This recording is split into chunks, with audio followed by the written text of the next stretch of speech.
Happy Veterans Day, Kevin. Thank you. It is Veterans Day, so I don't think this episode is going to be released on Veterans Day, but happy Veterans Day to all you veterans out there that listen. Go get your free shit. Get yourself a coffee or some Denny's. Some pancakes at IHOP. Go yourself a Grand Slam. I don't partake in any of those adventures. You should. You earned it. I got homework. You fought for our freedoms. You're an American hero.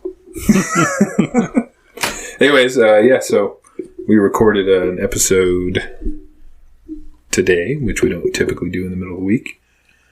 Tell them about our guest. We've got John on. John Doherty. We play music together. He is a pretty sweet guy. We talk about a lot of things. Military, music, Walmart. Conspiracies. We didn't talk enough about aliens. I always forget. We got to keep talking more about aliens. We definitely talked about Walmart. Yes, Walmart and starting a hiking group, which would be awesome. Yes. So let's spread some words. Yeah. If you listen to this episode, you'll know what we're talking about. But we are planning on starting a little thing to raise some money for some veterans causes. We're going to put together a local hike here in Boise, and we haven't worked out all the logistics yet, but we will, and we'd like you guys to be involved if you live in the area or even come to the area. So we're looking to raise a little money. We're going on a little hike, and it'll be the Mission Prep Veterans Hike, I guess is what we're going to call it. Yeah. That'll probably won't be till spring. We'll see. Maybe we'll get it done before then. Depends on weather and things like that. But follow our social media to find out more about that. And we'll talk about it more in here, I'm sure. At Mission Prep Podcast on Instagram. We have a Facebook. We have a Twitter. So also, if you're enjoying this podcast, tell somebody about it. Tell them to listen. Tell them how much they're missing out on great things. And tell someone that you love them. Tell somebody that you love them. So anyways, follow our social media. Tell somebody about the podcast. Like, subscribe, review on podcast platforms. And be a good person. Mm-hmm. All right then. Well, I guess we're ready to get started.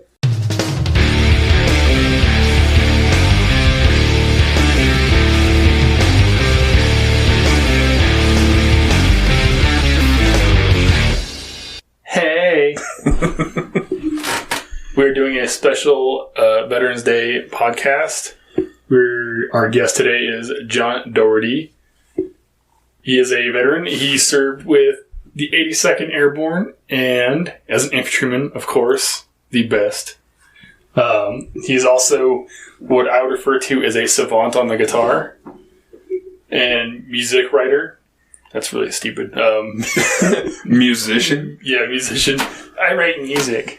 And me and him also played together in a side project away from his main project, Alpha Ascension. And here's John. Hi, John. Hi, guys. How's it going? Good. It's going. Glad to be here. The guitar was tuned on the wall. I'd just say, play it. But it's so out of tune. It would just be, hey there, Delilah. That's probably a good thing. Yeah. That wouldn't even matter. We talked about this before, but music live is so much better. You know? Even if it was, hey there, Delilah. Just watching someone do their thing is pretty cool. Yeah, with COVID and everything, you know how many people would kill just to hear hey there, Delilah live at this point? Yeah. No, seriously. Sweet. So, John, when did you get... And I know we were in basically at the same time. I think we were in Afghanistan at the same time.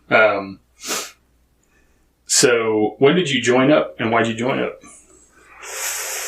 I joined... My first day was April 16th, 2008. So, I guess a while back now.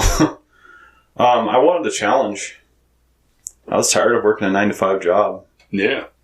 That's pretty much all it was. I always wondered what I could get through, what I could endure, and just wanted a good challenge. Yeah.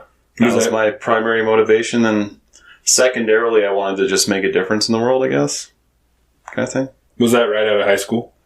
No. I worked some construction jobs doing drywall and painting 2 years out of high school, and then finally was working for Coca-Cola. I just got really tired of it. My dad said, "Hey, join the military." And I think it was 45 days later I was in. Oh, wow. It was kind of a light bulb moment for me. Mm-hmm. It was really strange how just how everything happened so fast. It's like lightning quick, I guess. Yeah. No, same experience here. I was like, shit, like, I was always so curious about, like, I just wanted the challenge. Like, I wanted the drill start in my face, like, tell me I'm a piece of shit. Like, and I was curious how I would respond to that. I was curious about it a lot. My curiosity makes me do stupid things, like join college at like 30 years old for a physics program. Like, I wanted to, like, how would I react in a firefight? Who am I in that position? Who am I when things suck? Like, I'm just curious, like, who am I? Yeah. You know? Yeah, just, it's probably part of the quest for self-identity, you know? Yeah. I suppose, on some level. So, yeah. We're really similar in that regard. Yeah. How long were you in? Just shy of 4 years. Yeah. It was like 1,360 days or something like that. But who was counting? I was towards the end there. Jesus. Yeah. How many tours did you do? Just one. Yeah. Just the one. Yeah, and that was in 2011 as well, right? 2009 to 10. Or 9 to 10, yeah. 9 to 10. So the tail end of 9 leading into 10. Yeah, and I think, and 10 and 11 were like the two hottest years, I think. Yeah, at least for the Americans. I know the Canadians were in a lot of shit before that. And they were basically leaving when we were going in 2011. They were like, fuck this, good luck. Like, yeah. Godspeed. Yeah. that was in Afghanistan? Yeah. The Canadians finally said, this is retarded, and the U.S. can go drum up some more bullshit. You know? Yeah. But, no, so you were in 82nd, right? It's out of North Carolina? Yep. How was that? Big station there. Yeah, so the nearest town right next to Fort Bragg was called Fayetteville. I went to the Walmart there one time. I felt safer in Afghanistan than that Walmart. There's sketchy towns, and then there's Fayetteville. It was... Me and my buddies would always go to Raleigh or the coast just to avoid having to go to Fayetteville on weekends. Yeah. I think if you add Walmart into any situation, it makes it a little more sketchy. Yeah. Like, a little more terrifying. Yeah, like Walmart at 2 a.m., you've had a couple beers, like... I swear, like, I don't think they're open 24 hours anymore, but when they were, I always used to joke about, like, after 10 p.m., they should have, like, that circus music playing over the speakers. Yeah. Because there's some weirdos in there at night. It's great. Yeah. It's good people. It's freaking awesome, yeah. I know, like, my wife, she will not shop at Walmart. She gets, like, really bad anxiety just going in there. And I think it's a combination of, like, the lighting and all the people, and it's dirty. And I think that's where I haven't been to many Walmarts around the country, but I would imagine they're all It's probably similar. a death cult. Yeah. Most likely it's a death cult, yeah. That would make sense. I'm obsessed with Walmart. I think I have an actual medical condition. It's just the mere idea of it is so funny to me. Yeah, really. Well, like, stuff there is cheaper and stuff, but I'll pay the extra money and go to Albertsons or Costco or something. Yeah, even Target, you know? Target, yeah. Like, I want someone who's like an anthropologist to go do a study on fucking Walmart and the people there, dude. Well, it's like the trashiest of the trashy people.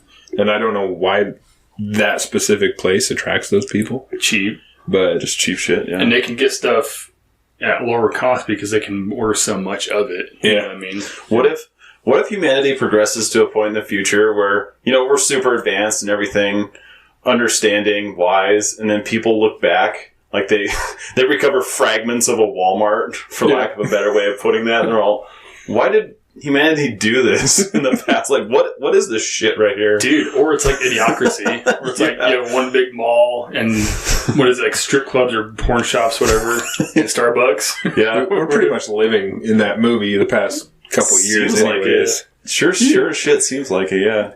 Who knows? Maybe things will change now that the elections are over, but we'll see. I hope so. That's what the plans Me too. crave. I saw this thing yesterday, you know, because they just announced that they've made like a lot of progression on the COVID vaccine. Like, did you see that? Yeah. It's like 90% effective or over 90% effective. Anyways, they just announced that, I think, yesterday. And have you seen that? You've seen the guy, the Barstool Sports guy that like breaks things down for the week. He's doing this one, and he starts talking about the vaccine. They've made an advancement right after the presidential election, and he's sitting there opening tinfoil and like making a little hat that he's talking about right after the election. Yeah. And I was telling my wife, that's kind of funny because things like, presidential election just gets over. Now there's a vaccine. Like, that fuels conspiracy theory people. Yeah, it does, for sure. Big time. Even if it's not a conspiracy, it fuels them. Yeah.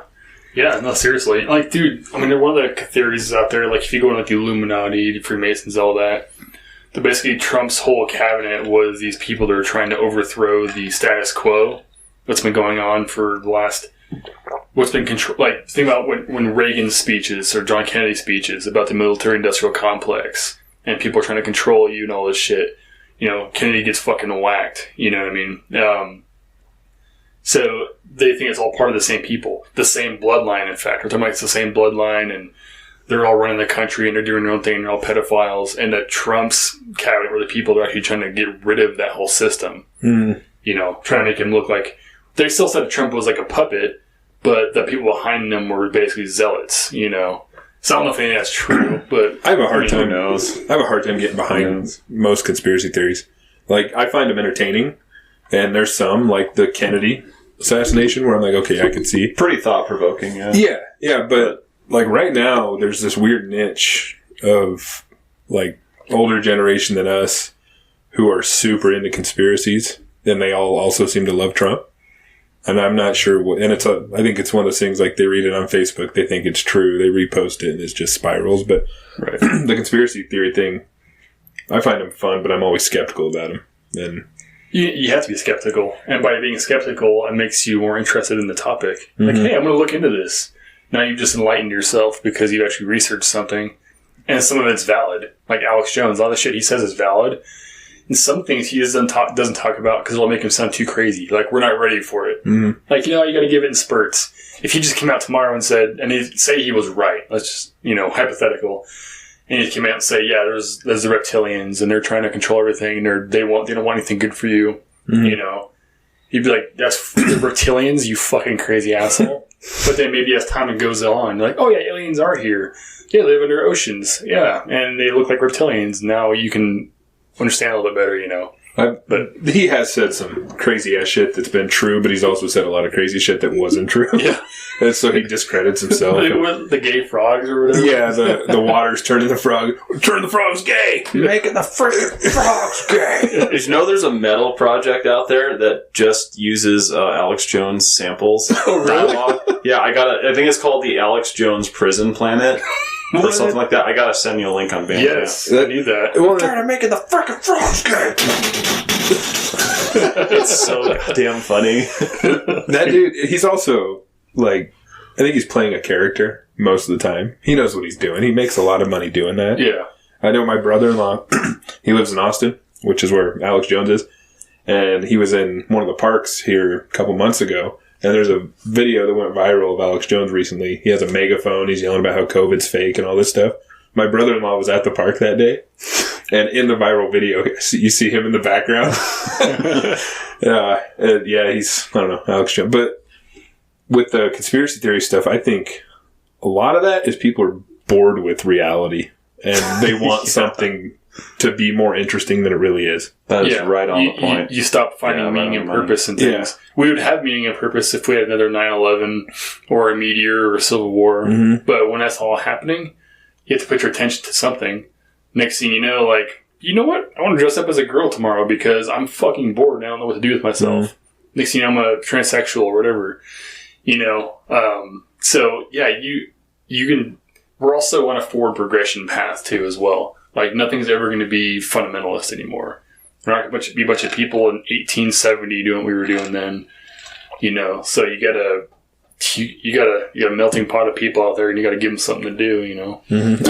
I think people get bored with reality. It's just like when you look at a movie and it's based on real life events. Of course, they have to spruce it up to make it more interesting.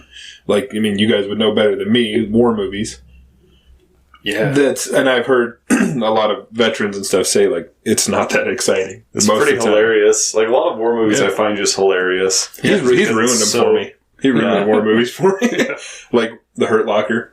I used to like that movie. That's a great comedy. Yeah. He ruined, and it's funny because over time he's pointed things out in military movies to me. So now I'm watching them and I'm catching You got shit. the critical eye. I'm like, damn it! What is this bullshit? Yeah. This is some Walmart shit. Yeah, this is Walmart shit. Kevin, so back to the whole people are bored with reality. Mm-hmm. You're 100% correct about that. And Kevin's field of study, astronomy, that could give the human species a new sense of purpose as if we got out in the stars. I don't know why in the shit we're not trying harder to do that. Look at how much money we put into the war. You know, look at how much money is missing. Remember, right the day before 9/11, like we don't know what happened to $2.3 trillion, and now it's like 17 trillion or something ridiculous. It costs $3 million or $3. Yeah, it costs an insane amount of money every day. We're just missing money that could be put towards, space program. Fueling people's enthusiasm for reality again. Yeah. Mm-hmm. Like the James Webb, dude, because it's coming next year, is the most exciting thing that will happen for me all of next year. The what? What is it? The James Webb Telescope. What's that? Because it's a replacement for, not replacement because we're still going to use the Hubble, but it's much better than the Hubble. Like with the Hubble, we've looked at was it GNZ11, the furthest galaxy back in time we've seen. It's like it's like a proto-galaxy, but so far redshifted that even, we see it as red. So far redshifted. Is that beyond 14 billion light years away? Or is that right around there? Its distance, I think, is 11 or 12. 11 or 12? Okay. And plus, space is expanding within our bubble as well. Dark matter, right? Right. Is that dark matter? That'd be dark energy. Dark energy. And this energy is left over from the Big Bang. You have the the microwave background, right, which you can measure based on that, like why galaxies form in certain regions, because areas were less dense or slightly cooler at the beginning. I mean, very, very small fluctuations, but they grow to be bigger when you see where galaxies form and the clusters are at. But the James Webb apparently will be able to see GNZ11 fairly well and further back. Like, I guess they're saying that they can push back to see the very first proto-galaxies with it. What kind of technology is that? I bet it'd make our heads spin. Well, James Webb was originally put on the design plan right after Hubble went up. It was like 1998 or something. And then it was originally supposed to go up in like 2015 or 16. That keeps on getting pushed back. It's fucking massive, dude. You have to see some pictures of it. But that's going to be exciting to see. That is really cool. Yeah. To see a lot more shit, dude. That's something worth celebrating for the human species. Yeah. Well, I think there's stuff in real life like that, like you were saying, the things that they could explore that are exciting. We're meant to explore. Yeah. We're a very inquisitive species. And I mean, that includes here on Earth. There's stuff, places of the ocean we've never... Oh, dude. Never we know less seen. about the oceans than space. Yeah. On some levels. That's insane. And that conspiracy theory is that missing trillions of dollars that happens is it's going to building bunkers under the oceans and under the continent. And apparently there's like railways that can get you across the United States in fucking minutes or something. Completely. I don't know if that's real or not. I'm just saying that's one of those like ideas where all that missing money is going. Who knows? I mean, what's the point of all that? Was there any kind New of World Order shit? I don't know. I'm not saying I believe in it, but it's, no? I think, actually, I was just listening to Joe Rogan this last week. He had this former CIA guy on. He's had on a bunch of times. Who actually lives here. Oh, shit. His name's Mike Baker. He lives in Boise. He always talks about it on that podcast. But anyways, they were talking about conspiracy stuff and like George Soros and all this stuff. And Mike Baker, who was in the intelligence world forever, he was saying like, there's not one evil man who's running the show. No, that's no way. And then they were both talking about how we've been brought up on like movies and stuff, and that's given us these wild ideas of there is this evil, bald-headed billionaire who's running the whole show, and he was saying that's probably not the case. He's there, and I think there is bad people in the world, but I don't think there's one guy running the whole thing. It's always a collective of people who are in a good old boy group. Let's say 12, 15, 20 guys. They'll have common personalities, common agendas, common morals, common values. And they say, we're better than everybody else, and here's what we think that people should be doing. and they start an initiative from that. Like, here's what we need to do. Here's how you formulate a plan. Here's who we need in charge of this idea. And you get your top people putting in charge of these. So now you have a multifaceted, like 10-headed dragon going on. And it trickles down from there. Hail Hydra. Yeah, Hail Hydra, dude. It really, the line between good and evil is, like, there's no such thing, really, technically. If you think about it, nothing's ever that clear cut. No. I mean, there's definitely people that lean more towards the, harmful side of the spectrum, but are they purely evil or just viewing the world from their perspective? That's a whole huge topic just right there. Mm-hmm.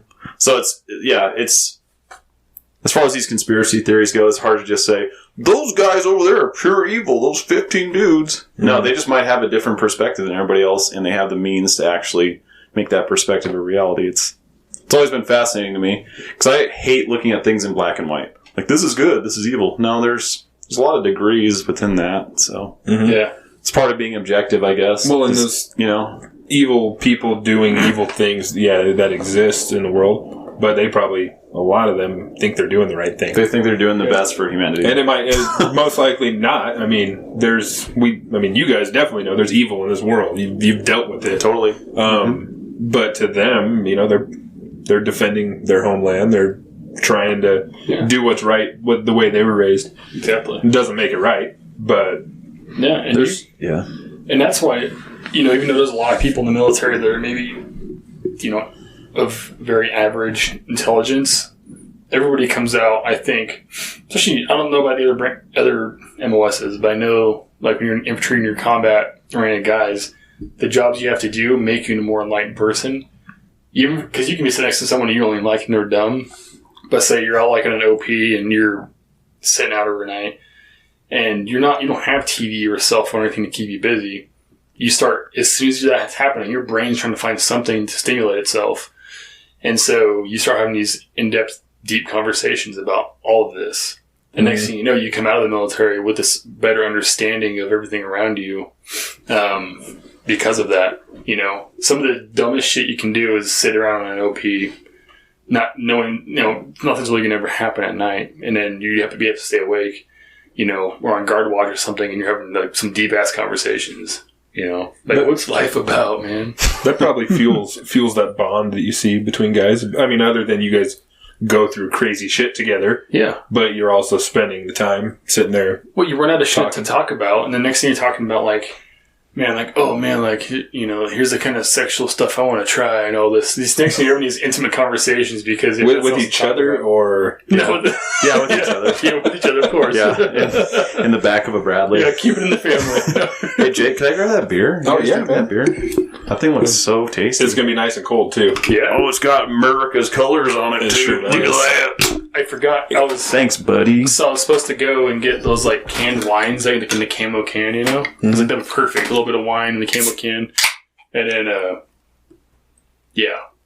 Bria's exam took a lot longer than it was supposed to be. So, so what do you do now, or what'd you do when you got out? Cried myself to sleep every night. you were medically retired? Medically retired, yeah. Okay. See, I was 24, I guess. I was actually in college before my official ETS, end time of service date, was actually up. So I was going to college for machining over in Twin Falls. I'm from the Magic Valley originally. Okay. So, that was quite a transition for me. Oh, yeah. Going from Afghanistan to a hospital to college. Yeah. I don't think I said a single word to any of my classmates in my math class the entire semester. It's probably hard to relate. I was in a terrible, terrible place in my life. Yeah. Probably one of the darkest places I've ever been in. Somehow got through school, though. I think I had good grades. I can't even remember. It's just been so long. This was 2012 time frame. So then after that, I went to gunsmithing school in Colorado. And that didn't work out. I tried to get a job around here. I wasn't able to get hired on by anybody. So then I went to BSU for one semester. I didn't like university life. It's just, yeah, I was just a mobile train wreck for a number of years. Mm-hmm. I've seen that because I have the outsider's perspective, and I have a lot of our friends joined the military out of high school. I was one of the only guys that didn't. I kind of regret that a little because I just wish I would have served my country. I just, to me, that's an important thing, and I have a lot of respect for people who have. Mm-hmm. And I think we've talked about this before, but I know a lot of people who were never in the military who have the same perspective I do. Is I'm kind of enamored by it, just the whole world of the military and what you guys have been through and seen and done and stuff I can't even fathom.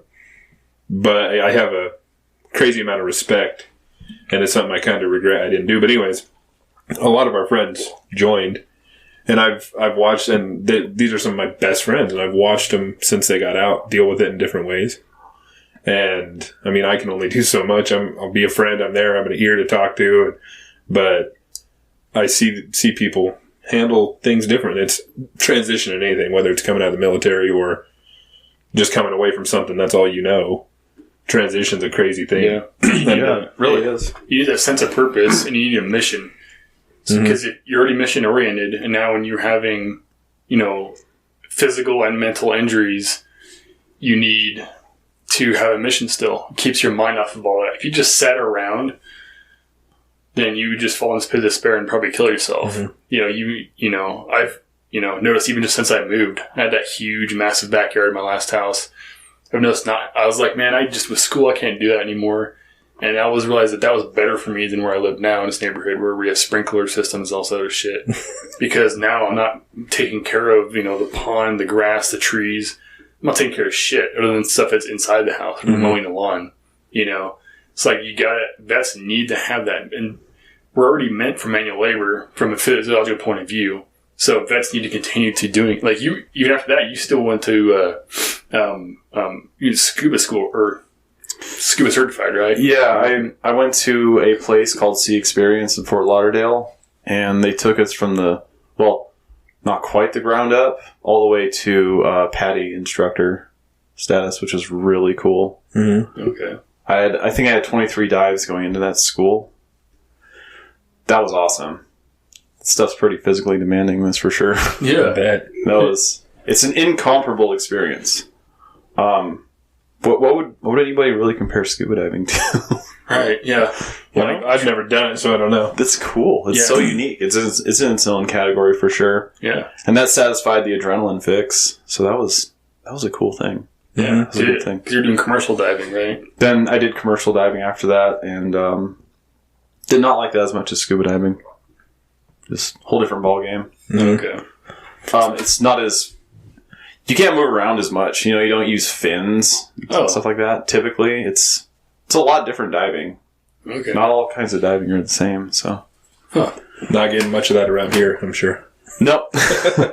No. So what do you do now? I work at... Oh, that was really loud. I work at Independence Indoor Shooting. Okay. The gun range over here, Overland and Eagle. Mm-hmm.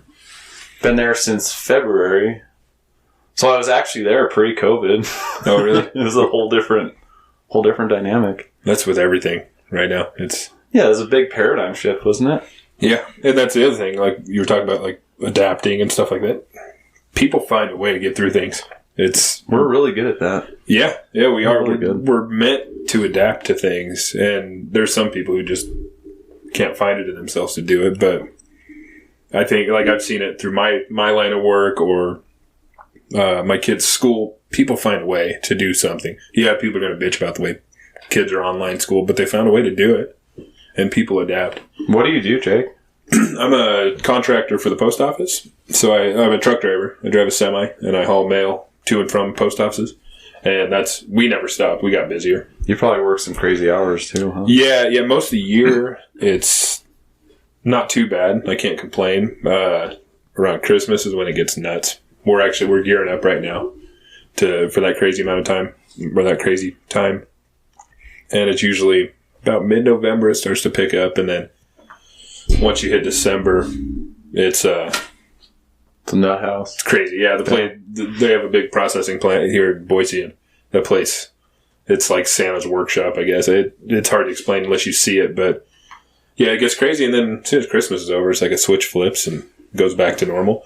This year's been a little different because of COVID. There's been a lot more volume, a lot of packages, stuff like that, because everybody's ordering stuff online. But, yeah, it's a pretty boring job, just driving. I mean, I load and unload my own stuff, so I'm in and out a lot. I'm not just sitting on my ass all day, but it's, I don't know. Sounds like you have a lot of time to listen to podcasts, though. I listen. That's pretty much all I do when I'm driving. It's funny because I drive for like maybe 25, 30 minutes at the longest on my route, but I'm in and out. So I get a couple podcasts in a day, depending on how long. Dude, that sounds rad. Yeah, I would love if I was a truck driver to do that, but I know it would be hard for me because I'd just be wanting to like blast metal tunes the whole time. You can. I'd be the guy who's like trying to like sneak in at night and like change the stereo system in the truck to make it fucking nice and just like, you know, just get it. I'm all about that. You ever CDL? Yeah, I know. in case I can't go be a physicist somewhere and go drive truck. I trained him to get a CDL. Yeah. Badass.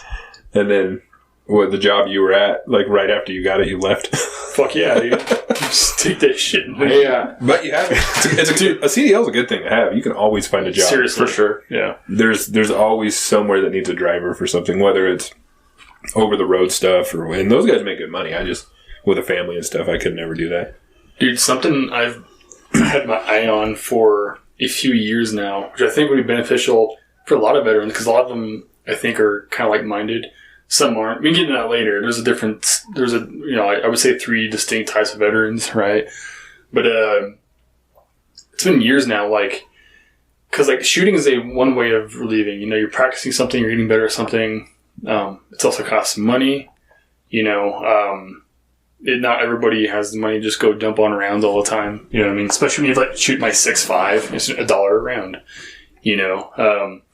But anything, one thing I've been wanting to do for a long time is astrophotography, which I'm going to get into when I get a decent scope. Maybe a refractor, I don't know. But we'll see what kind of money I have. But anyway, and just videos and images and pictures of just landscapes. But something where you have to hike to it. You know, you have that mission again. Mm-hmm. You're not just stepping out of your truck and doing it. Like, okay, I'm going to walk 3 to 5 clicks. There's this creek over here that has a really nice spot. And take a video of it for like 3 hours, or move it every 10 minutes and post it to YouTube, because there's people to do that, like the relaxing, calm videos. Mm. But I think the best part about that isn't just like I can load it to YouTube. I don't care about the YouTube views, but it's the mission.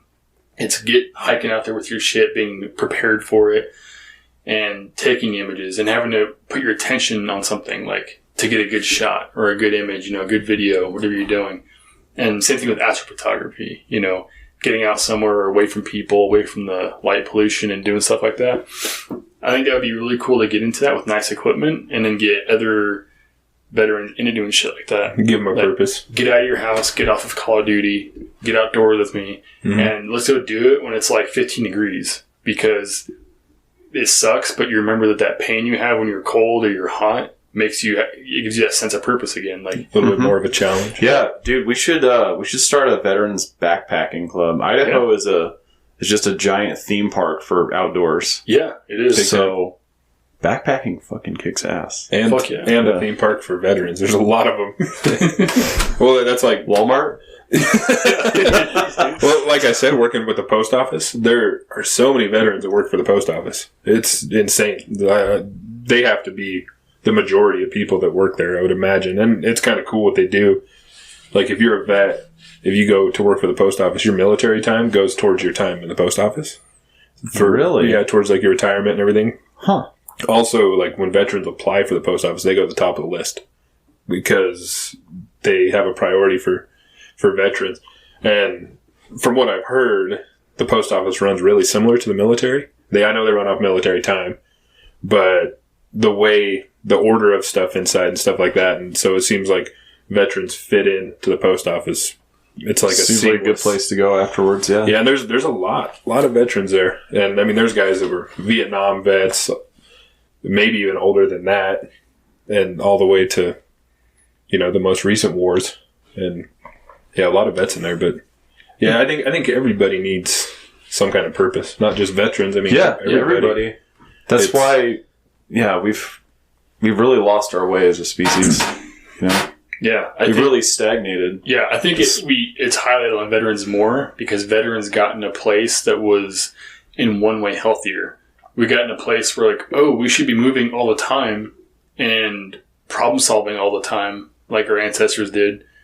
And so now that we experienced what humans are actually meant for, then going back to the sedentary lifestyle of the 20th, 21st century, we're like, oh, why does this feel wrong? Why does this not feel right? You know? And people who are not veterans also feel that, but they don't know why. And a lot of veterans don't know why until they realize they get that aha moment. Like, that is it. It's because we've been doing what we're supposed to be doing as human beings. I'm not talking about 12-mile run rucks with 50 pounds, compressing the discs and fucking their knees and hips up. Let's go get scoliosis. Yes. Today we're going on a 10-mile scoliosis. Yeah. But yeah, just the constant moving and problem solving and having to overcome adversity. Someone's constantly telling you you're doing something wrong, so you have to be humble and fix yourself and make yourself better. Yeah. And everyone would benefit from that. If we live in a society full of people that complain when anything doesn't go their way. And if it doesn't, then they're going to fucking riot and everything's your fault and you're the enemy. Mm-hmm. But it's like, no, you are the problem. You've been made into a little narcissist or a little sociopath because you got everything you wanted when you wanted and complained when you were young. There's always extremes. Let's say meet somewhere in the middle. If you're child rearing kids, people are like the crying out people and people are coddling them the whole time. Find somewhere in between. Make a person that can handle life, but that knows that you're there for them as well, and that they're secure in themselves. Stop making these little egotistical, narcissistic kids that think they're the most important thing that was ever made, and that's for some reason been more prevalent in our society now. And other societies laugh at us when they, because they see how just fucking weak we are at this point, Well, I like what you said about starting a hiking thing for vets. Something like that. Or just everybody. Yeah, well, I was just Let's thinking. get everybody involved. We've got a lot of healing to do in society. Yeah. And For I think everybody out there. When people come together, do something, have a common goal, they can come together. Yeah, labels and tags don't matter anymore. Backgrounds. It's just, we're all here. Yeah, we should get to that hiking point. We should start something, because me and Kevin, actually, when we were starting this podcast, we talked about if we start to get a platform, using it for some kind of good. We should start something like that. Yeah, the Thick Boy Hiking Club. Well, we're Walmart Appreciator Hiking Club. We're getting a little following now, with this podcast, and that'd be kind of cool to kind of put our heads together. That'd be rad. Create something, dude. Human beings have an unbelievable amount of potential, and to help unlock that, I think that's got to be one of the most rewarding things in life is seeing other people, that are happy because, hey, look what I just did. This is amazing. Yeah. That should be a goal. That's a goal worth fighting for sure. Yeah. And it's we're unlimited theoretically with what we can do.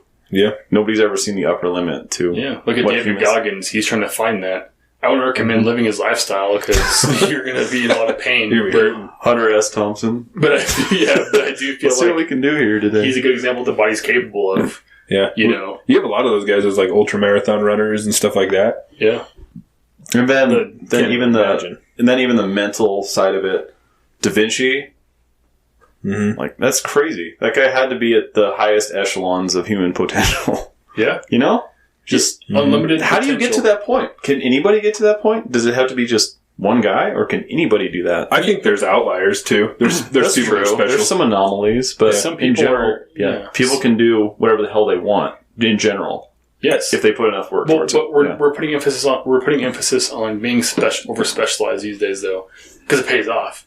If you're looking at any field where there's PhDs going down there, you need the best person working on a specific thing at any given time. And so, someone like Da Vinci, who's a jack of all trades. A Renaissance man, right? True Renaissance man. Yeah, true. And he was good at everything he did because he put his mind to it, but because it was his choice. I want to know more about this. So on my own volition, I will find out everything I need to know and everything I need to study and observe to do this. Versus being in a society where we're driven by materialistic items. I want this and this and this. I need X amount of dollars. I need this education. And I want someone to tell me what to do. What should I be researching? What should I be looking into? And at the end of the day, you just want to get off work at 8, have your beer, your wine, and then unwind. But if you are really invested in what you're looking into, like Da Vinci was, he wasn't sleeping half the time because he was so motivated because this was on his own volition. Yeah. Again, he had control over what he wanted to do. So yeah, if you want more Renaissance type people, you just got to let them have free reign with their imagination. What do you want to know? What do you want to do? And don't just chase one thing. Yeah. How do you make that happen in a society like this? Right, because we're not focusing on that. It's almost... Capitalism's a religion. Mm-hmm. It's actually the world's most successful religion. Well, I think that's where you have those outliers that we just mentioned, is they, even in a society like we have today, they find a way to be great at something, whether it's an ultramarathon runner or whatever it is. They kind of just forge their own path, and there's probably some none of us have even heard about that are awesome. Yeah.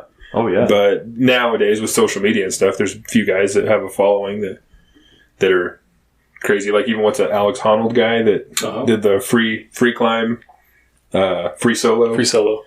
And I guess I just saw this girl just free soloed the El Capitan or whatever. God, people are so fucking amazing. They are. They really Seriously. are. Seriously. Or she free climbed it. Well, I don't think it's free solo because she still had equipment. Gotcha. Yeah, but I mean, still, I couldn't. That's cool. Or there's it's still really cool. There's this ultramarathon runner girl who I think she was also on Joe Rogan, but her name's Courtney DeWalter. Have you ever heard her story? It's pretty cool. She does all these like 200-mile marathons and stuff, and she did one where she was going blind because of the stress, and she had, I forget what it's called, something edema in her eyes, and she couldn't see, and she still finished the damn marathon. Their people are amazing. Yeah, we really are. We're fucking awesome. And we have to try and help unlock all that awesomeness within other people, because that translates to just a better society and a better overall life for people. Yeah. I don't subscribe to it is what it is or status quo. I think that's a big inhibitor to happiness. Yeah. Let people decide what they want to do, and they will give it 130%. You know? We used to... I mean, you see it in the military, of course, but we would do it at the CrossFit gym. Like, when someone has a part in the workout, like coming up with it, and they're all doing it, they do extremely well at it. They're more relaxed. They don't stress out about the workout. They just they just beat the shit out of the workout. But if you do a workout where they don't know what's coming at them, they have like half of the energy. They can go half as long. They don't know what's coming. It's like in the military that happens. You don't know how long you're getting smoked for. And so your push-ups, you're not knocking out the best push-ups. And you might get to like 10. You're like, I can't do anymore. Your body, for some reason, gives up when you don't have control over the situation and you don't know what's going on. Which is good because it makes you overcome those. Like, I want to see 100% when you don't know what's coming at you. It does make you stronger. But it also shows the power in having control over what you're doing. Whether it's working out, your work, whatever you're doing. You're much better at it when you see the whole picture. You know? Yeah, totally. You have to have a clear objective in mind for sure. Yeah. So I want to kind of go back a little bit what we were talking about earlier. You were talking about when you got out of the military. That was a medical deal. Will you talk about what went on with you? Yeah, I got shot in the hand. How did that feel? Probably not great. 1,000 Walmarts landed on my balls. Yeah, it was horrendous. It was pretty indescribable. Yeah, just hopefully I never have to experience that level of pain again. It was, I bet. Yeah, there's a lot of nerves going in your hands and your feet. Yeah, there's a shit ton of nerves in your hands. So yeah. How was the recovery from that? Like, how did that go? Good. I ate really well. I think that speeded things along. I'm really big into eating good and just staying healthy in general. And let's see, I was inpatient for 50 days at Walter Reed. I think I had a pretty fast recovery in general. Like, I didn't smoke or anything or drink, so that sped it along a lot. Yeah. I mean, the physical recovery is fine, but let's not even... Well, I guess we could talk about the mental side of it. Oh, my God. Yeah, what a train wreck. Yeah, because...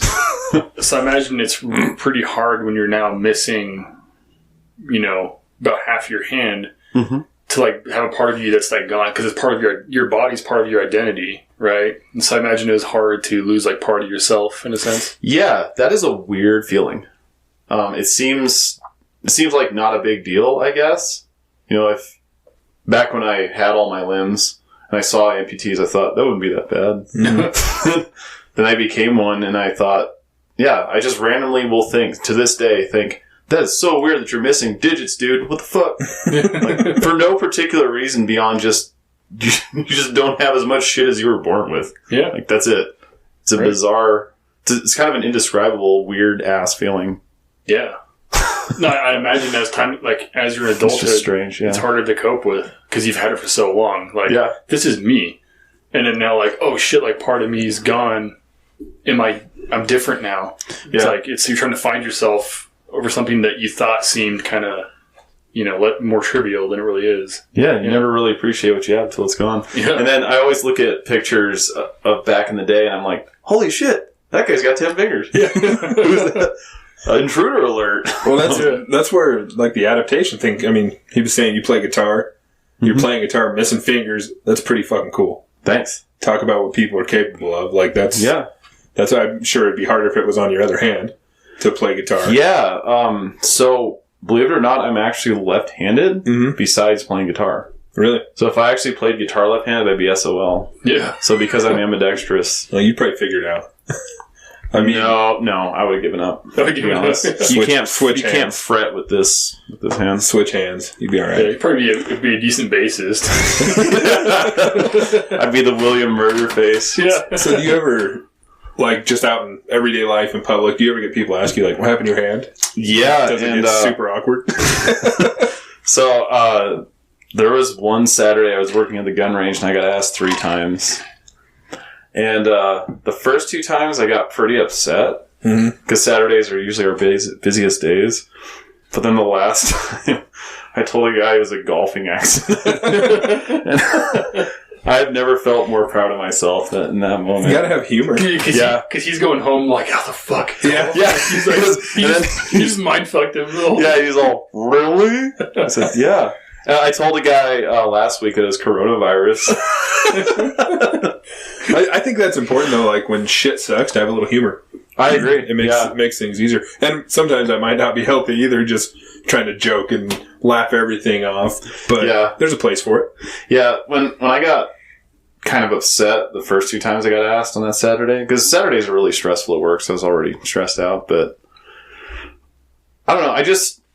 I want to treat people with respect, and I asked for the same thing in return. So I feel like that kind of violated that, because I want to see a society where everybody treats each other with respect. And, like, I wouldn't go up to a guy in a wheelchair and ask him what happened to his legs, for instance, But then I just realized, hey, people are just curious naturally. Yeah. Yeah, and that's fine. And then just respond with some humor, and life's good. Does it happen with kids? Because kids are all way curious. Do they ever look at you and say something? Yeah, they're right at eye level with it. Yeah. I mean, they just kind of have the wide-eyed thing, like, oh my god. Yeah. And when I notice that, I just say, remember to eat your broccoli. Don't get addicted to Quaaludes. No, I'm just kidding. I wouldn't say that. I think it's cool, though, that you've gotten to a place where you can either joke about it or just tell somebody straight up. It's going to be here forever. Yeah. Like, I'm going to be old and on my deathbed, and it's still going to be there. Like, it's never, ever going away, and that's fine. Who cares? And then there's probably people who don't even notice as well. I mean, no, a lot of people don't. When I shook your hand outside, I didn't even think about it. And then when we were in here and he said you were hurt, I was like, because Kevin told me who you are in the past. I was, oh yeah, wait a minute. I didn't even notice when I shook your hand, I've had coworkers, and I've actually had to tell them I'm an amputee, and they didn't even know. And I've worked with them for several months. So I guess made it natural, which is good. Yeah. I'm glad I don't have to explain it too much, in a like work context or random context. But people are curious. Yeah. So I've got to take that into account too. I can't just be pissed off at people all the time. It's not my end goal in life, I guess. Just tell them, I lost it fighting for your freedom. And that's the thing too, is like, lost it at Walmart. Yeah, like, I got deployed to Walmart. Yeah, like me and John too are like the guys who clown on other people like that. Like, you should be accepting of everybody, and if someone's a vet and they're struggling in life, you'd help them out. But we can't help but clown on people as well. like guys who are like, we fought for your freedom, we see license plates. And it's like, I fought for your freedom. It's like, no, not really. It in a sense, but really you just went over there, took contact, killed people, saw people get blown up, and then you came home and you did it repetitively. You had no real distinct mission. Mm-hmm. The missions are always made up to make you to continue to be motivated. But if there's a real fight on terrorism, it's solely in the hands of like Green Berets and SEALs working with all the cool dudes, working with the military to let them take control of their own country and defeat the people who are radicals, right? Mm-hmm. But big Army and Marine guys were out there just to go like fuck things up, essentially. Yeah. Right. Well, Marines probably fuck things up more than us. Like we kind of balance it out, I think, a little bit more. But you know, so yeah, I don't think it's about it's more about us finding ourselves and doing it in the name of the country. Mm-hmm.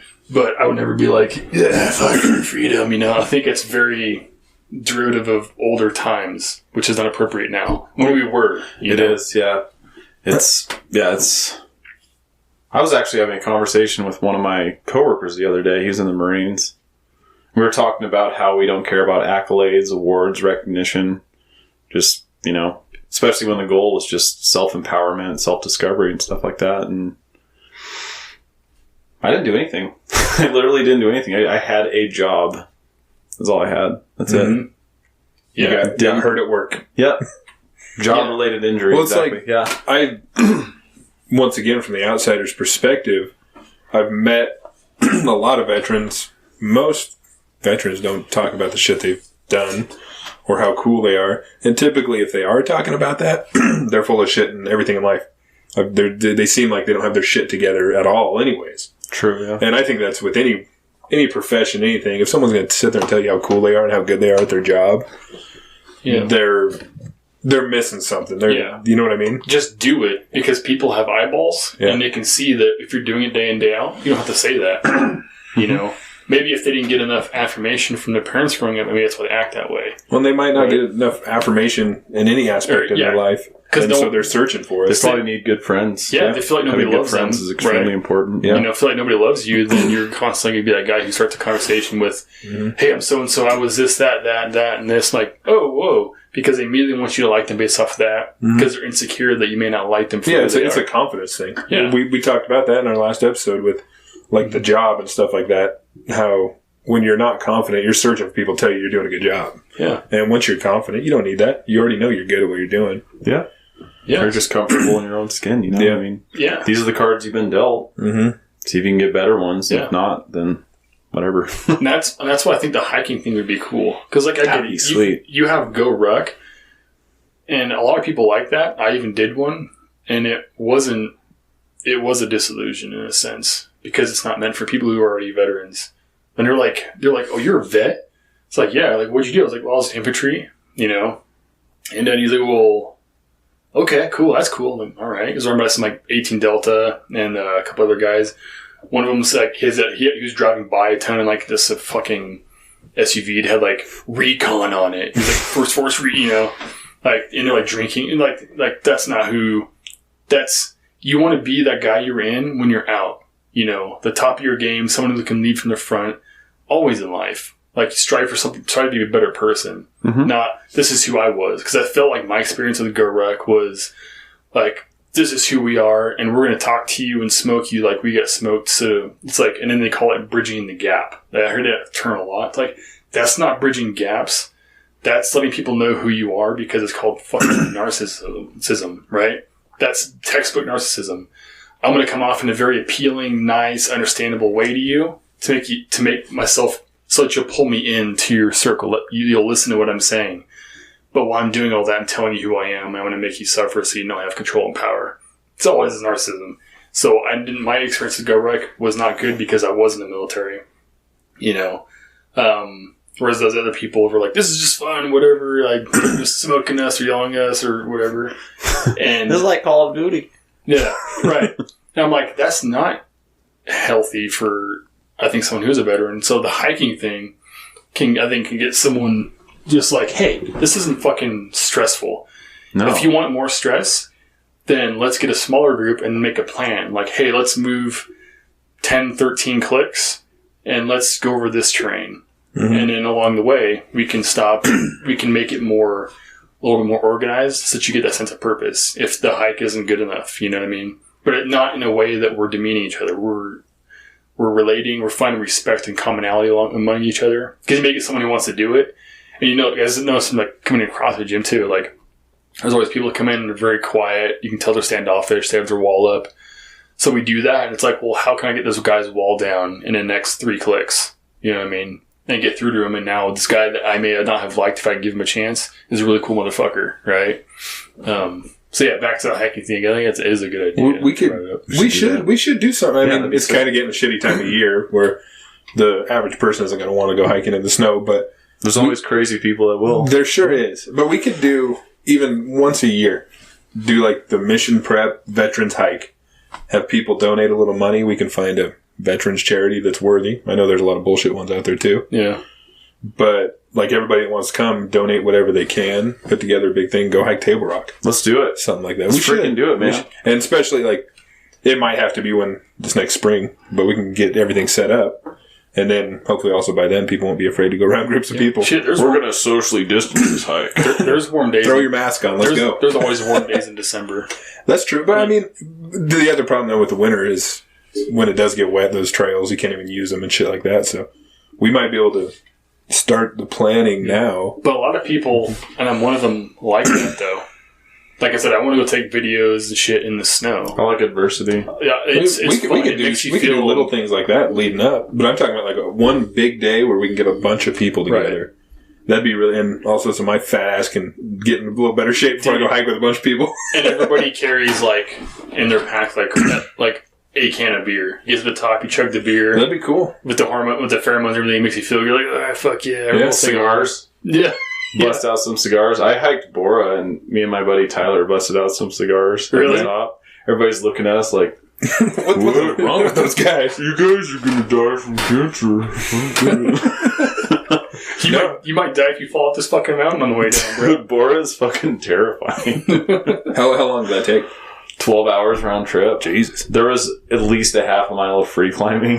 I've got GoPro footage. Damn. It just makes my ass pucker every time I see it. It's one of the most psychologically intense things of my life. And then when you get to the top, the area is maybe 2 of these sheds.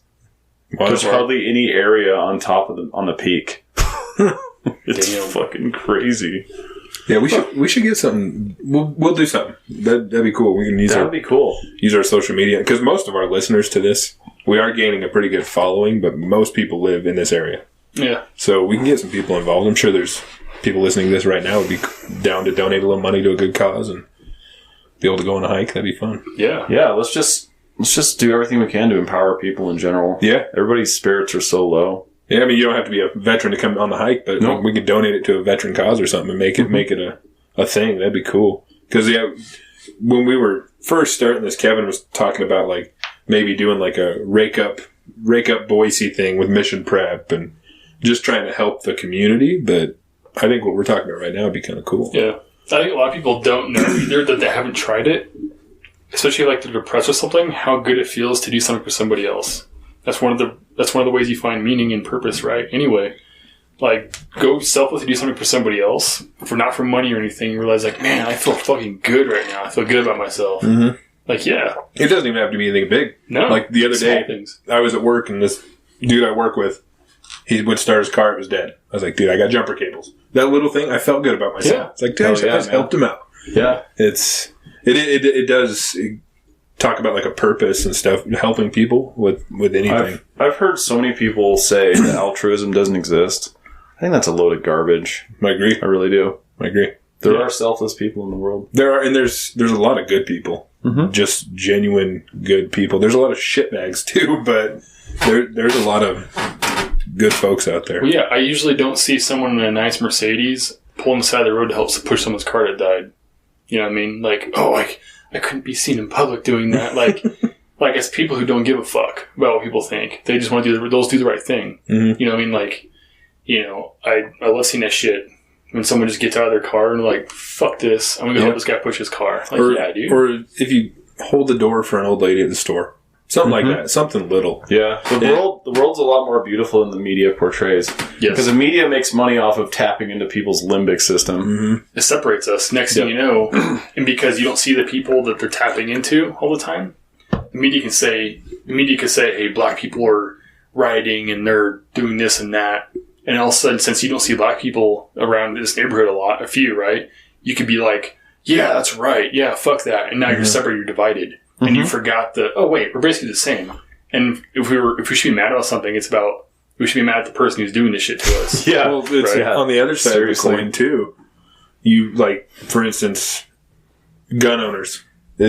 People think they're all hillbilly rednecks who... Right. That's not true at all. I mean... Hell no. There's intelligent people that are good people that own guns, you know? Yeah. Mm-hmm. But people see one side of the thing. Like you said, the rioters or whatever. Or another example is, like, a liberal person. I know a lot of really good liberal people that are super Democrat, but they're awesome. You can sit down and have a conversation. Yeah. I work with a guy I was just talking to the other day, and I didn't realize his political views. And we started talking, and he's a good dude. Really, really liberal. But he's not, like, shutting down everything everybody else has to say. And I think, like you said with the media, they portray it like whatever side it is. They just portray the shittiest world imaginable. Yeah, and the world I know and all of us know isn't that way. They're like I said, they're shitty people. And there's like we said earlier, evil people, but I don't think that's most people. Yeah, 1 out of 1,000 you meet on either end will be that way. Yeah. Because they hate their lives and they hate themselves. Mm-hmm. And the media portrays that whole side as that person. Yeah. That one guy who hates black people, not because of cultural differences, because they're black, because he's fucking retarded. Mm-hmm. Yeah. And the media's like, shitty education. everyone on the right is just like this guy. Yeah. And then the same thing on the left. Everybody is just like this guy. You know what I mean? Like, no. Or the or gal, either one. You know, Malcolm X said mass media is the most powerful force on the entire planet. Mm-hmm. I think he was right. I think he was 100%. That's any media, including social media. Well, because we, like all the studies have done, that people will follow what the norm says to do. No. With remember that college study where they were like, hey, we're making these students the prison guards, these ones the inmates. All of a sudden the prison guards like, have to fulfill that role, and they're being more violent and more aggressive than they thought they were as a person. Like, we will fulfill those roles if society tells us that we should be. Well, you know, I have experience with that scenario. I mean, I was a bouncer at a bar. When you're a bouncer, you're in control of the situation, and everybody that worked there, I saw this weird little mentality everybody had, like, we're in control, no shit's going to go down, which is probably a good thing. You're trying to keep everybody safe. That's what your job is. It's probably a good thing, yeah. But the herd mentality of it all, and you see one guy get into it with somebody, you're on alert, you get there, and you're being who knows if that person was wrong, but you're being an asshole to him because that's what you need to do to get him out of there. It's a herd mentality thing, I think. Yeah. No, it is. Tribal for sure. Yeah. We talked about that, you know, with when Morgan was on, like in the military, you have that tribal mentality. Like, I couldn't imagine how hard it is to be a police officer in a shooting, even if it's a justified shooting, because if I'm correct, you know, you shoot somebody and it's like, cool, give us your gun, your uniform, and you need to be isolated right now so no one can interfere with your statement because you have to get a lawyer. It's like you're isolated and then your shit's taken away from you, even if it was justified, and completely justified, right? Because in the military, it's like, you know, you shoot somebody and it's like everyone's fucking high-fiving you. Like, you almost were supported, like, it makes it easier for you to cope with those things, you know? Like, shit, awards. I was put in for like a Bronze Star of Valor because of shooting it was like the equivalent of like a battalion commander. We were doing like a bait, right? So we were out overnight, and then we had a squad come walking up like a click out, right? So they're watching them, and they didn't know we were like basically where they were, setting up this ambush. So it was basically just like I don't know, it was easier than it should have been, you know, until they found out we were there, and then like it was just a load of RPGs coming in and out of our position. But anyway, that was rewarded. Like, hey, we're putting for Bronze Star V for killing somebody, right? Like, that's mob mentality at the highest level, even on the officer's level. They're like high-fiving you, and it's like, cool. But then that tribal mentality, you have it in the police force, but the fact that that happens to someone when they're in a shooting, I think is detrimental to that person's health. Like, hey, you just did something that you didn't want to have to do, but you did it, and now we're going to isolate you and take your shit. Mm-hmm. You know, like that's, I don't know, that's bad, dude. Well, especially nowadays with the climate, with police officers and stuff. Even worse. I'm sure that they're putting it under a microscope even more because there has been unjust killings of people. Yeah. Oh, yeah. And completely agree. So I imagine the good police that are out there, which we've talked about ad nauseum about, there's good cops out there. We know them personally, but they're going to be put under that same microscope, and it's going to fuck with them because they know that they were doing a good job, you know. And this is just speaking from the outsider's time. I'm not a cop. I don't really know how it all works, but I would imagine they're under the microscope big time right now. And movies don't help when movies portray it one side or the other. Like movies portrayed as like we're badass motherfuckers, we're killing everybody. You know, like they're all action cops. Or they're bad cops. You know, like we're watching like Meet the Fockers last night, and I see where the cop pulls over and tases everybody.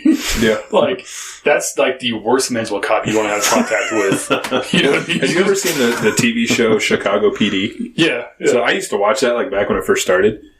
And it was all about these like hard-ass cops that like one of the guys, he's like the head dude of the police department, like beats the shit out of the suspects and all this stuff. And that show's still on. That's like one of the only police shows that's still cool, I guess, because I know they canceled a bunch of other ones. But I don't watch it anymore. But I'm guessing they changed the narrative of how those cops act. Because I remember when I used to watch it, and I don't remember when it came out years ago. Mm-hmm. But they were like a bunch of hard asses who were out there slamming people on the ground. And yeah.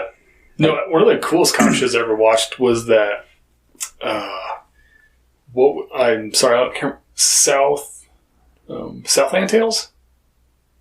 Is that what it was called? I don't know. It had the kid from the OC in it. I can't remember now. I'm an idiot. But it's a good show. Sorry. I'm talking about cop shows. Have you ever watched Dexter? I still haven't seen that show. No. I just got into it. Kevin had told me before it was good, and I've had people forever tell me it was good. It's what came out in 2006, so I'm a little behind the ball. Yeah. But they just put it on Netflix here recently, I think. I started watching it. It's a really good show. Dude, because everyone wants to be that guy. You want to be the guy who can pull out vigilante justice and kill people to get through the cracks. Well, it's weird because the character is a complete sociopath. He's a serial killer, but you're rooting for him the whole time because he's only killing bad people, and it's so good. Yeah, I've been telling a bunch of people about it. They need to watch it, even though it's like almost 20 years old. Dude, it's so good, man. It is. I want to be that guy sometimes. You see someone who's just a shitty... I don't mean like someone who's like an asshole. Like, a lot of people are not always in the best mood, right? Mm-hmm. Like we talked about earlier. I mean someone who's the person who habitually takes from other people. You know, spiritually, physically, they're always taking shit. You know, they come first, and they will fucking kill your babies to get ahead. Do whatever they want to do. That person needs to fucking die. Mm-hmm. Because you can't change that person. Yeah. They're wired in a way that's unfixable. You know, fucking kill him. You put him in a prison system, I guess, and that's just more taxpayer dollars. You're feeding that motherfucker. Mm-hmm. He's not being productive in prison. What's he doing? Is he building me fucking houses? Is he building a railroad? Like, no. Get rid of him, dude. The prison system is probably going to fail him. Yeah. The prison system, honestly, should be a way to, if you're serving your sentence, you're serving your time, you should also be being productive. That way when you come out, I think you should come out of prison on the same playing field as everybody else. Mm-hmm. Not, sorry, we're not going to hire you because you're a felon. It's like, well, maybe if during their time we could say they're rehabilitated because we actually did something for people who made mistakes, then they can all be on the level playing field. That person can still go to college and can still be successful in any business. Well, I know people who've been in jail, prison, who turned their shit around when they got done. I mean, I'm a prime example. I haven't spent a bunch of time, but I've been to jail. And I was young. I got in some trouble when I was 18, but I learned I don't want to live that life. I'm going to turn my shit around and get my shit together and quit hanging out with idiots. And I got my shit together, but then there's some people who I was hanging out with back when I was a kid who did stupid shit who, from what I hear, still... They still do. They don't change. Those are the people I'm talking about. I would love to just set up like a fucking kill squad and just go around Boise and start clearing shit out. People like them. Those two guys know exactly who they are. Yeah, people like those guys. Get rid of them. They're just making shit dirty for the rest of us. And so you always need people who are ready to go conduct violence on the better behalf of everybody else because it makes you feel safer. And, you know, I'm all about that. You know, I'm not a person, I'm going to school. I'm not a person who's conducting violence all the time, but I'm all about that. Clearing the streets up, you know, whether it's vigilante justice or it's promoted by the government, whatever. But fuck it, let's be superheroes. Yeah, dude. Got some sweet ass caves and some late spandex. We already have our little cave here. Yeah. Let's just jump into a pool of, nuclear slag and just see what happens. Let's just roll the dice. Just play Yahtzee and see what happens. Somebody find me a radioactive spider. Radioactive spiders. So, this is totally off what we were just talking about. How long have you been playing guitar? 16 years? 16 years? Yeah, something like that. Yeah. About 16 years. That's something I always respect because I've always tried to play guitar. Like, that's my guitar hanging on the wall. I suck so bad. It's just never something I could catch on to. And it's also, I never put the time into it is a big thing. But, like, I know, like, all the coolest little, like, licks and intros of songs everybody knows. That's it. That's as far as I go with guitar. So I think it's always cool when someone can actually play. Yeah. That's fun. Yeah, and you play 6 and 7 string, obviously, right? Yep. I like that tone you can get on 7 string.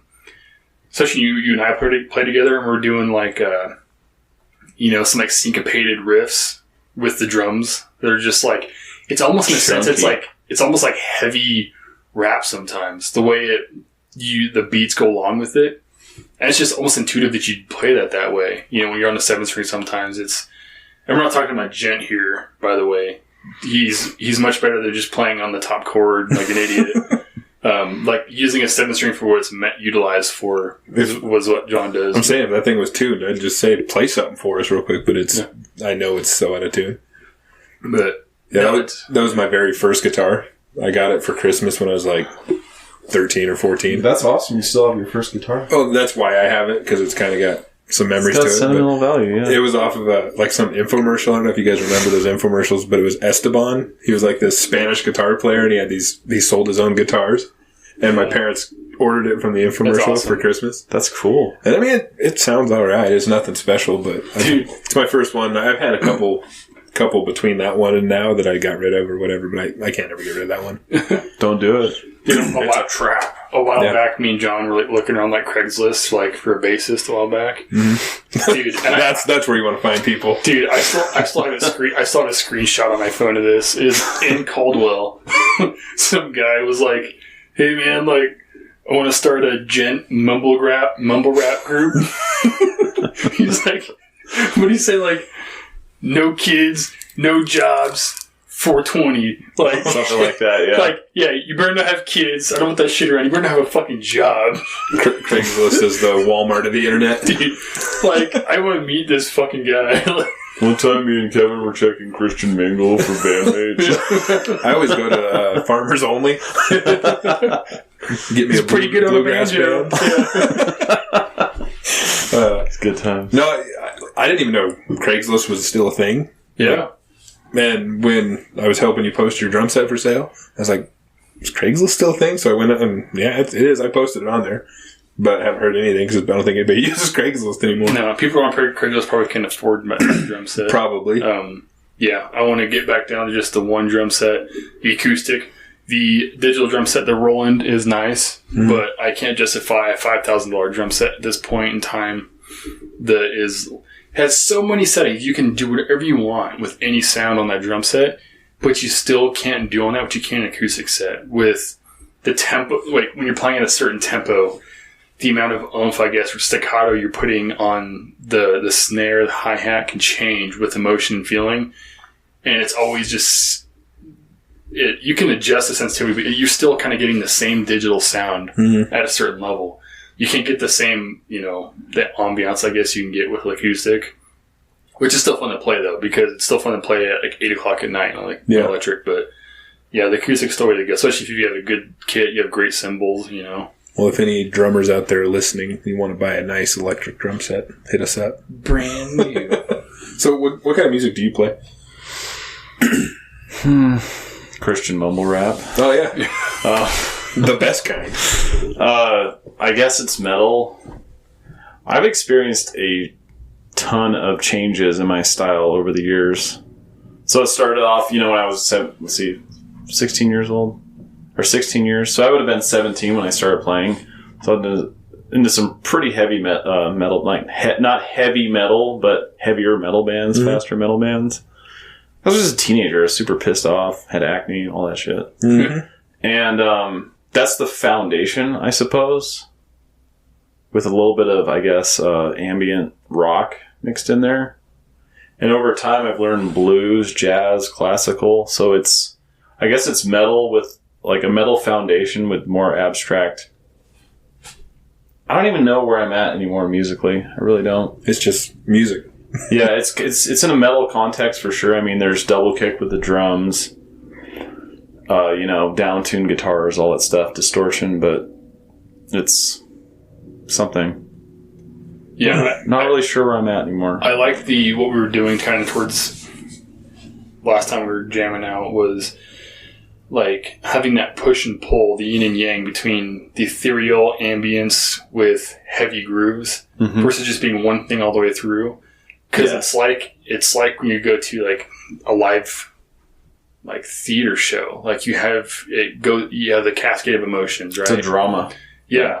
And we never really did the same thing twice. It wasn't something that was repeated. It's not, like even I realized as I started playing to other tracks, like I said, just playing drums, I was playing to like songs.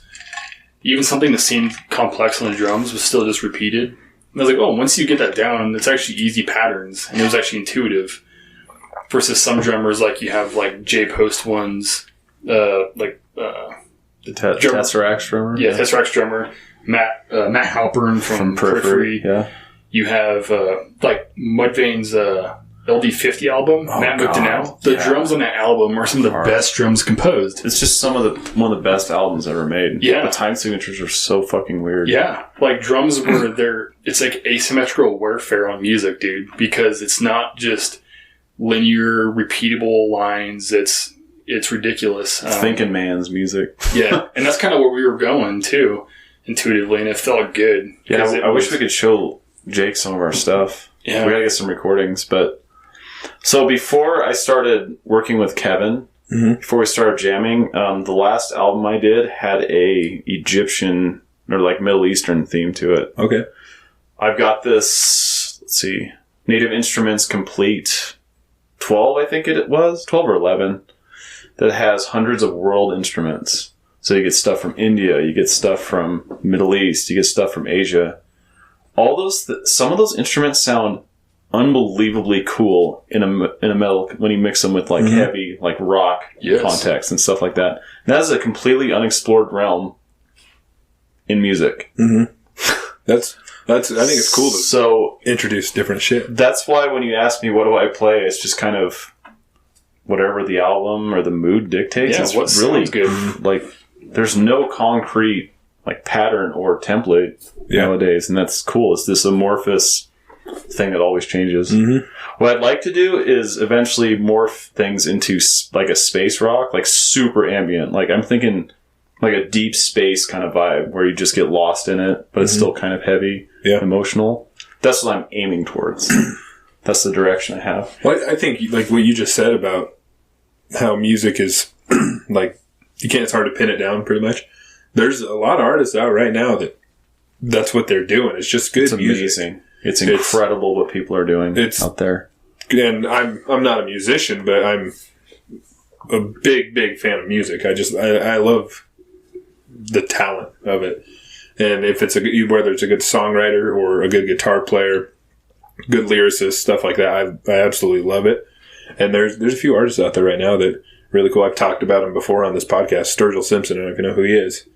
But this dude, it's weird. I mean, because first album was like really country. Country can be. Second one, he called psychedelic country.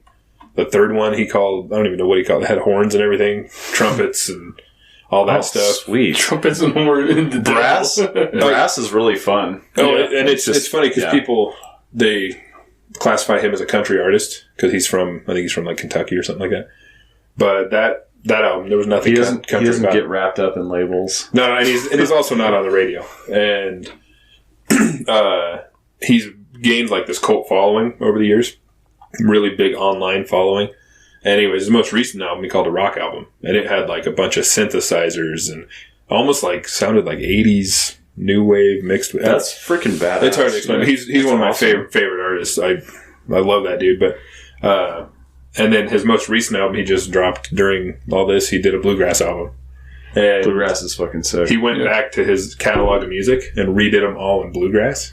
And just because he can. yeah, and he released it. I think it was 3 weeks ago, and it hit number 1 on all the streaming platforms. And I guess he was on Colbert last night performing. I'm gonna have to check it out. I haven't looked at it yet, but yeah. Damn.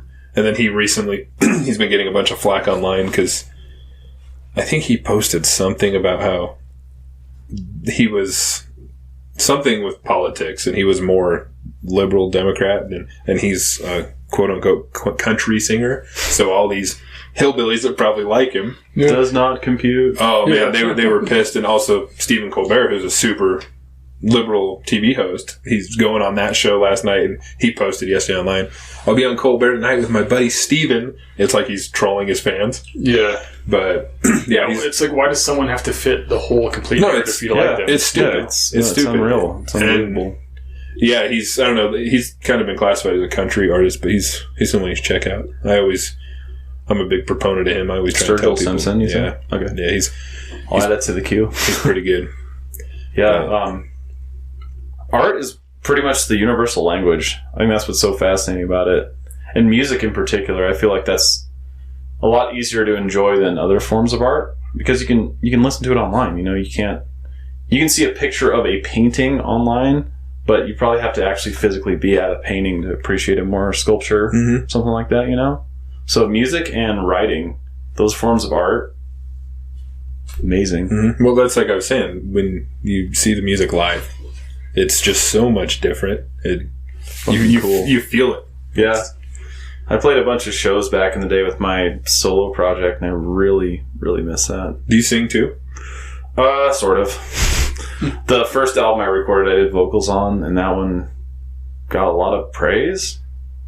And I've been instrumental ever since. Okay.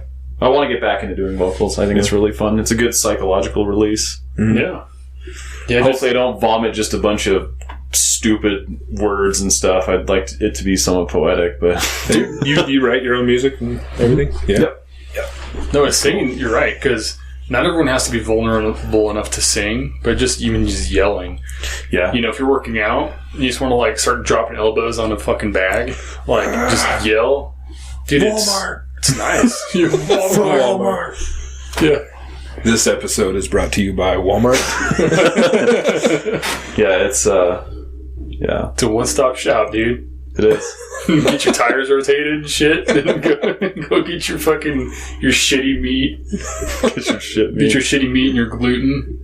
Get your gluten here. And they're still going to be out of fucking toilet paper. I'm walking here. That's why the only stores through this whole thing, like anytime I have gone there, they're still out of everything. Really? Yeah, toilet paper and everything. Been decimated. You can go to Rite Aid, but you got to pay fucking high dollar for that And shit. unfortunately, that's the closest store to both of our houses. Yep, Rite Aid is high dollar. I sometimes go there and get a kid a toy. Mm-hmm. It's a basic, cheap piece of shit Chinese toy, and it's like $16. I'm like, fuck this will break. Dude, the toys in the 90s were legit. Yeah, I still have a lot of them, and they're better than the toys that my kids have now. Almost everything in the 90s was fucking legit. That's true. I'm basing the fact on us not being the best country on that shit. We can't get quality toys, bro. Yeah. Our shit sucks. Yeah, it does. It's like we're living in like post-Soviet Union Russia. Like everything just is. I wish I still had, because I had held on to a bunch of my toys from when I was a kid forever, and I think I ended up giving them to my nephews when they were little. I wish I would have kept them so my kids had them. Like, I had a bunch of my WWF wrestling because I was so into that as a kid. And I had, like, I don't know if you guys remember, but they were like, I think they were called, like, WWF buddies. But they were like a pillow, but they were shaped like a little person. And you could, like, wrestle with them. And I had this little Hulk Hogan one. And, I don't know whatever happened to that thing. Didn't you send that to me the other day, too? On Instagram? I don't remember. Or I just watched it on Instagram. There's this page called, like, 80s or 90s, stuff, 80, 90 something, and they just show commercials of toys from 80s Oh, and 90s. yeah, I've seen a few of those pages. And one of them was like kids wrestling with those. Yeah, awesome. Well, there's that TV show called The Goldbergs. Okay. My oldest son's really into it, and it is really funny. But it's based back in the 80s and 90s, I think. I think it's 80s. And they did an episode where the kids were trying to like show the dad their toys, and they had that little wrestling buddy and all these like toys that I had when I was a kid. I'm kind of a sucker for nostalgia. Yeah, no, seriously. Yeah, there's a lot of good stuff that we just blitz over, because you can't stop progression. It's just I remember how exciting it was going to a Toys R Us when you were young, because there were so many cool toys, and now there's not one, and toy stores aren't the same. But then again, it's kind of nice. The toy stores are in smaller, more small business owned stuff. Like was it Toy Town on Eagle Road? Yeah, and Legos are still cool. Legos are still cool. They're expensive as fuck, but yeah. Do you guys hear that buzzing? Yeah. Okay, I'm gonna have to try and edit that out at the end. Bugging the shit out of me. That's just the New World Order outside. It is. They heard us talking about becoming vigilantes. You're talking about Walmart. Idiots. Yeah, trying to censor us. That's one of our best cults. Fucking dumbasses. One of our best. Do you guys like instrumental music? Yes. Do you guys think vocals are always important? No. I got really big into it for a while, actually. To the point where it was actually, when I started getting into it, was when I owned my gym. Next thing you know, I had my people listening to it when I'm working out because I liked it. But it was like Angel Vivaldi's kind of where I started with good instrumental, because it was good shit, and then kind of you kind of expand from there. And a lot of it started because of just bands that you already liked that will have like an instrumental song every once in a while. And so like, that was really good. And all of a sudden you put it on like Pandora, Apple, and then it starts playing more instrumentals, and you find some really good bands out there that theoretically the instrument should speak for themselves without the need for words. At least that's how I feel. Some people I think get a little anxious about that when they're writing, because without words they're like, we have less room for space in between the instruments, space that you would add vocals from an inflection or something. So it seems like they're more high tempo sometimes, like we gotta play faster because we gotta fill in the empty space, but it's really not needed. Some of the faster stuff you hear is actually less good. Keep the space between the instruments there, like you would have vocals with don't have vocals in it, and it's still great. Yeah, instrumental is great. Well, I was saying, just good music in general. I can enjoy instrumental. Or like there's some guitar players who I could just listen to them play guitar all day. And Angel Vivaldi, he plays Mesa. Yeah. Then there's some like, no matter, you could hear 3 seconds of them, you know who the guitarist is. Like Stevie Ray Vaughan's a good example. Toast Nabasi. Yeah, dude. That guy's. But yeah, have you heard Animals Leaders? I'll have to check it. That's one thing. A whole different level than every other musician. Kevin's introduced me to a bunch of music that I didn't even know existed. And I love that. I love getting something new that I don't know about and I can listen to. And it really is a beautiful time to be alive. There's just so much media out there for us to enjoy. Yeah. And there's responsibly. There's some really good musicians out there, like I was just talking about. Another one, do you know who Gary Clark Jr. is? I've heard the name. He's kind of a blues, I'd say it's blues rock stuff. A lot of people compared him to Hendrix. They were saying like he's the new Hendrix because he's a black dude that plays guitar. But he's one of those guys, when you hear him play, you know it's him. He has a certain style. He's really good. Speaking of that, Victor Wooten, you guys heard him? Bass player. That dude, you guys have to hear Victor Wooten. He's a lead bass player. Oh, shit. The dude is the entire project he's in, and he plays bass. He's turned bass into a lead solo instrument. That guy is the sickest goddamn bass player on the face of this fucking earth. He was born in Mountain Home. He was a military brat. Yeah. What? Yep. I have to check that out, too. You guys seriously have to check him out. I don't know of any other bass players at all. I haven't explored much, but I don't know any other bass players that are doing what he does on bass. Dude, that was like fucking stupid. It reminds me of, was on the new Bill and Ted movie. They're like, yeah, you're nuts because you went out on your own and tried to do your solo bass album. And he failed. Like it was the devil or something. Yeah, it was the devil. The devil was like their bass player. And like, yeah, you want to do your like solo bass album, and it failed. Should have been Victor Wooten. Yeah, God, that guy's a monster on bass. It's that guy warps my sense of reality watching him play in a good way. I gotta head out though, guys. Is it about that time? Get to work. Yeah, well, we've done about an hour and a half.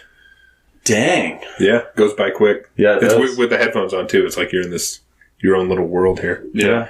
But yeah, thanks for coming on. Yeah, thanks for having me. It's a good little Veterans Day, and let's put our minds together and figure out that hike thing. That'd be kind of cool. Indeed. And some suck going. Everybody listening to this, keep an eye open for that because we're gonna do something with that. So, all right, we're gonna have 300-pound weights in our rugs. Yep. Better be in shape. This was supposed to be fun. No, we'll make it accessible for most people. Yeah. So absolutely. Cool. All right. Well, John, it was good meeting you too. Nice meeting you as well. Just met for the first time. So yeah. All right. Well, see you guys later. Bye. Adios.